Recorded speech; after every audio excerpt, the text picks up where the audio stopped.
Hello and welcome to Retech, and today we're just going to cover why in the last 8 years or so, um, maybe at the most the last decade, retro computers such as these have become so popular, and why we kind of use them all the time, and why we've become obsessed to a point with them as well. Because at the end of the day, these old relics of the past, they take up a lot of our time, and it's quite an odd thing, really, isn't it? I mean, some of these machines, like this Spectrum here, are upwards of 50 years old. Some are older. Some are 1977 TRS-80 Model 1, just up here in the corner. 1977, it is now 2025, and we're still tinkering with them. And it's also not just old computers as well. It's old music machines, old keyboards, old retro, just about anything to do with that era. And you've got to ask yourself why. Now, is it because the modern era of your smartphone that does everything, and your laptop that does everything, and your tablet that does everything? It's kind of boring, really, because at the end of the day, you just pull it out, switch it on, ask it what you want to do, and you get all of the answers that you could ever wish for. That wasn't quite the same with this old tech here. So, and even this old tech here, even when you do a modern remake, such as this Harlequin Spectrum 128, it still fails because it's using older components, older ICs. Nothing's in the same way as you get in a modern surface mount computer. This is all dip packages, dual inline package. So they're easy to solder, they're easy to kind of trace the faults with, well, relatively easy, and they're easy to tinker with. And I think that's the point, isn't it? The point is, we can tinker with these machines, we can spend hours tracing down faults, we can spend hours using them as they were intended to be used back in the 80s and 90s, and you are now detached from the modern world. There's no Facebook, there's no Instagram, there's no connected to the World Wide Web for most of these.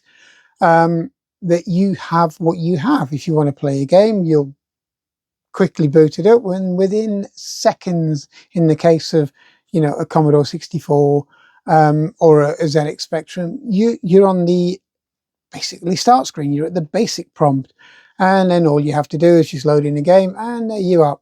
That's it. That's the only thing that machine will do, really, when you go looking at the 8-bit machines, until you reset it, turn it off, and then start with something else. And I think it kind of clears the mind a bit, because you're concentrating on one thing. You don't have lots and lots of alerts and all of this kind of stuff going on while you're trying to do something else, or when you're trying to relax, or when you're trying to just forget the world. Now, I've been sat here for the last couple of hours tracing down a fault on this Harlequin board, and this Harlequin board was running completely fine, and it turns out it's just a faulty IC. So it's a faulty memory IC, which is causing it to kind of flake out a little bit. But I'll get round to do it. I'll unsolder all the bits and put it right when I get round to do it. And that's the other thing. There is a little bit more of a leisurely kind of pace with these things as well. Nothing is forcing you to do something. Nothing of this 8-bit era and 16-bit era, etc., is forcing you to get it done as quickly as possible to move on to the next thing. It's just all about taking your time. The games were about immersing yourself in that single moment of pixelated graphics. And I think, to be honest, it's an escape for a lot of people. It's an escape from reality, which is great because everybody needs it. And at the end of the day, I think that's where we are with this. But we've got to be careful, because there are people out there doing videos who were not really around when these 8-bit machines and that came out. So they're fumbling away their way through it. They're learning, but they're also putting stuff online, basically on YouTube, etc., stating that they know everything about them, and they don't. I mean, I've been around these things for best part of 30 years, more to be honest, and a lot more. Um, and there's still things about them that I've literally finding out, because, the faults that we're getting now on the machines aren't the faults through components that have failed in the same way that they failed when these were new or relatively new. These are age-related failures. So there's a lot of difference of diagnostics going along and how to repair them. Now, there's a lot of people on YouTube, which is great fun to watch. Some of them are really doing their best, which is brilliant, where they'll pick up a ZX81, they'll take the power cord from a ZX81 and they'll say, if you plug it into the wrong socket on here, because there's 3.5mm jack sockets on there, you will blow the machine up. Well, it was never designed to do that. It wasn't a TRS-80 Model 1 where you have 3 DIN packages on the back, which include the power supply one, which will do damage if you got them the wrong way around. But on a ZX81, you could just merrily plug your power supply into your ear and mic jack and it wouldn't do a thing. Because, for a lot of, design and development on these machines, a lot of the times, a lot of this was thought about, because a lot of these machines were aimed at the younger market, the tinkerer market, who would get things wrong, who would plug things into the wrong place, and who would cause damage if it wasn't thought about. So, and there's a lot of kind of pseudo advice like that, but it's a learning curve for most people. It's a learning curve for people who weren't around in the first stages of it, and didn't really get there when they were brand new. So yeah. So why do we do it? Well, one is to preserve the machines. I have about 200 machines. The vast majority of them have had some repairs in one way or another, whether it's even this kind of horrible plasticky thing where the plastics are degrading, so you have to find a way of preserving them. It could be something like an original Spectrum where you've got IC issues, you've got Z80s which are breaking down, you've got basically parts that are failing through just age, such as membranes and ribbon cables. Even lifting tracks on a lot of these machines. I have Auric 1s and Auric Atmoses where the tracks are lifting off the board, and I had to rewire the tracks, which took a long time, but just patience, and you can come back to it. There's no rush on it. Other than to preserve them, it's to learn about the past, which is good. And also, is it not also to learn electronics from a slightly simpler perspective before the advent of ULA, where they started getting a lot more complicated and complex and harder to work on, and a long time before surface mount technology. So yeah, maybe it's that. Maybe it's the fact that they're actually fun. You can put an 8-bit game in front of an 8, 9 or 10-year-old and go and have a go, and they'll enjoy it. They'll spend hours playing on it, trying to get the pixel perfect moves that you used to have to get on these games to try and complete them. And maybe that's it. Maybe they're less immersive but more fun, less graphically intensive but more fun.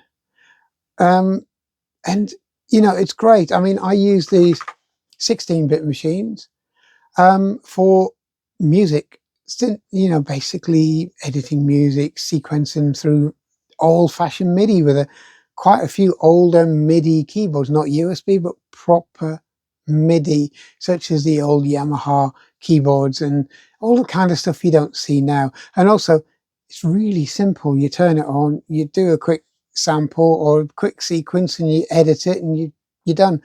They can't do massively long sequences, obviously, because memory restrictions, etc. But they will do most of what you need to do, and it's quite satisfying seeing some of these old sequencers and keyboards and computers like this still being able to be used today. And that's the thing, isn't it? The sequencing, especially with music, really hasn't moved on in a way that you wouldn't recognize how this one works, because modern sequencers are very similar. And even if you move on to things like GarageBand or the Steinberg packages and all this kind of thing, you can immediately see the progression through. So yeah, it does help. So yeah, why do we do it? Because we can. Why do we repair them? Because we can. Why do we spend hours and hours and hours playing with them, learning old tricks? Because we can, because it's useful, because we don't need all of the modern technology, and also the paywalls behind everything. There's no paywalls behind any of the software that you use on these machines, or Amigas, or even the 8-bit lines, because you buy the package, that's yours. You learn that package, that's great. The next package comes out, you might want to upgrade, you might not. That is completely up to you. Now, modern stuff, modern sequencers, modern editors, modern video stuff, it's on a rolling contract, 99% of it.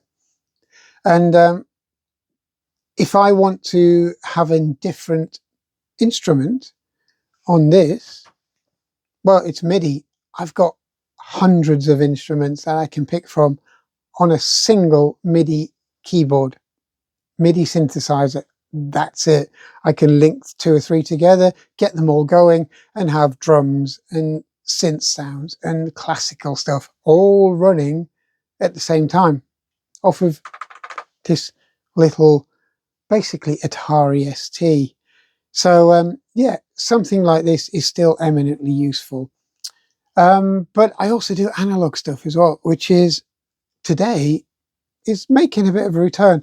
I have analog synthesizers, and I'll use the ST via the analog synthesizers to sequence them together, or I might just run the ST to record the music that I've made, or the notes, and then play it back via the ST. Or I might even just use all complete analog keyboard, analog synthesizers, and use a laptop to, via something simple like Audacity, to just layer the tracks manually. So play a track, layer it, play a track, layer it, done, play it.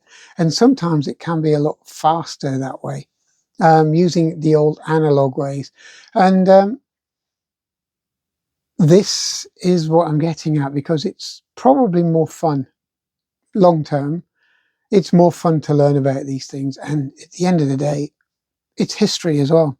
It is part of the history of these machines. Everything you do today is built on the, mainly, to be honest, on the early 8-bit machines, such as the TRS-80 Model 1, the Apple, the Commodore PET, which I used when I was at school, and then moving on to such as the Spectrums, the 64s, the VIC-20s, the Plus 4s, the Oryx, the Atmos, the One, and the Computers Lynx, and lots of other 8-bit micros, before we moved into eminently more useful machines, such as the Atari STs, the Amigas, and then we moved up to 32-bit, and then we've been stuck at 64-bit for a very, very long time. So yeah, why do we do it? Because we can. And because we can, and because of that, I'm going to revisit some of the older videos that I've done, but update them as well. So, and it includes basically restoring some of these cases, building modern versions of old computers, and, you know, going through some of the stuff I haven't gone through. I've got Apple computers down here, which I haven't touched. I've bought them, put them to one side, left them, and I really need to get stuck into them as well. A lot of 8-bit machines, which I've kind of half fixed, which I need to fix. Even just on the side here, old clone PCs from the likes of Amstrad, etc., which, you know, I really need to do something with. So yeah, yeah, why? So the basic answer to the question is because it's fun, you know, and I hope to have a bit more fun with them, and so do you. So I'll, yeah, just a quick one, and I'll catch you later. See you in a bit. Bye bye.